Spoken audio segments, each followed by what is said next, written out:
Equilibrio energético, regulación prandial, obesidad y ayuno. Importancia del equilibrio energético.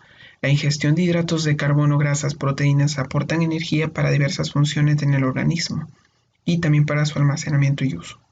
Los alimentos contienen porcentajes diferentes de proteínas, porcentajes que se van a mencionar en este punto.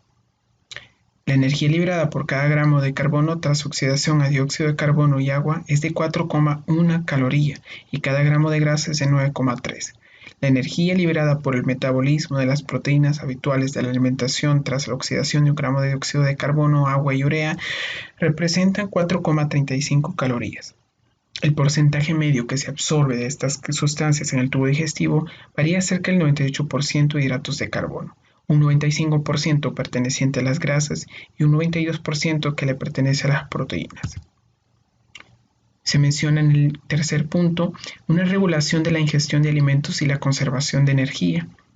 Se menciona que el 27% de la energía ingerida llega en condiciones normales a los sistemas funcionales celulares y una gran parte de esta energía acaba transformándose en calor, que se genera como consecuencia del metabolismo de las proteínas y de la actividad de los músculos de los distintos órganos y tejidos corporales. Cuando se reducen los depósitos de energía, se activan de inmediato diversos mecanismos que producen hambre e impulsan a la persona a buscar alimento. El sostenimiento de un aporte energético suficiente es tan importante que existen diversos sistemas reguladores, tanto a corto y largo plazo, que van a controlar no solamente la ingestión de alimentos, sino también el consumo energético y los depósitos de energía. Los centros nerviosos que regulan la ingestión de alimentos. La sensación de hambre, que se va a asociar a un deseo imperioso de alimentos.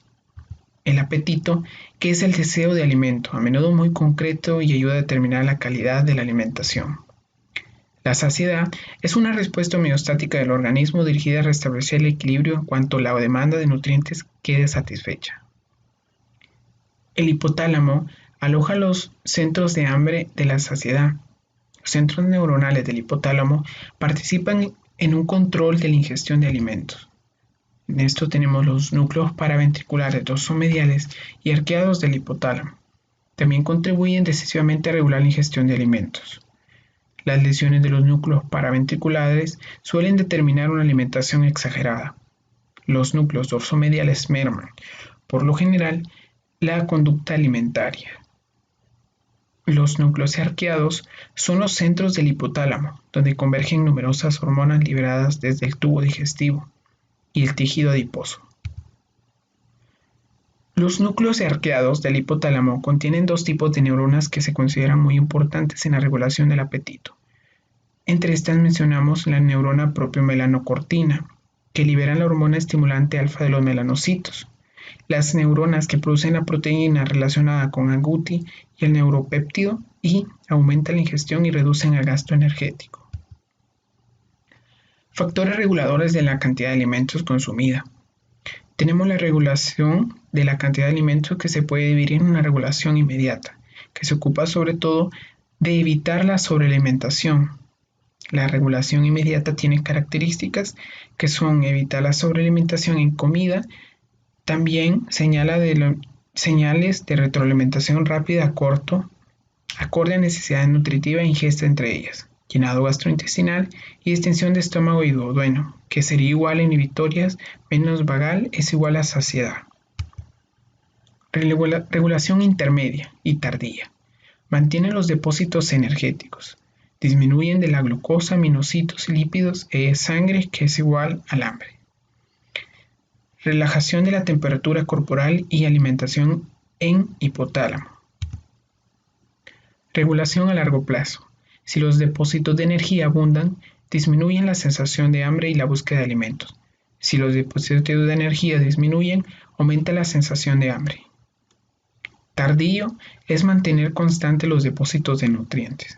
A corto plazo, ingestión de proporciones moderadas produciendo un tránsito estable e insaturable. La obesidad.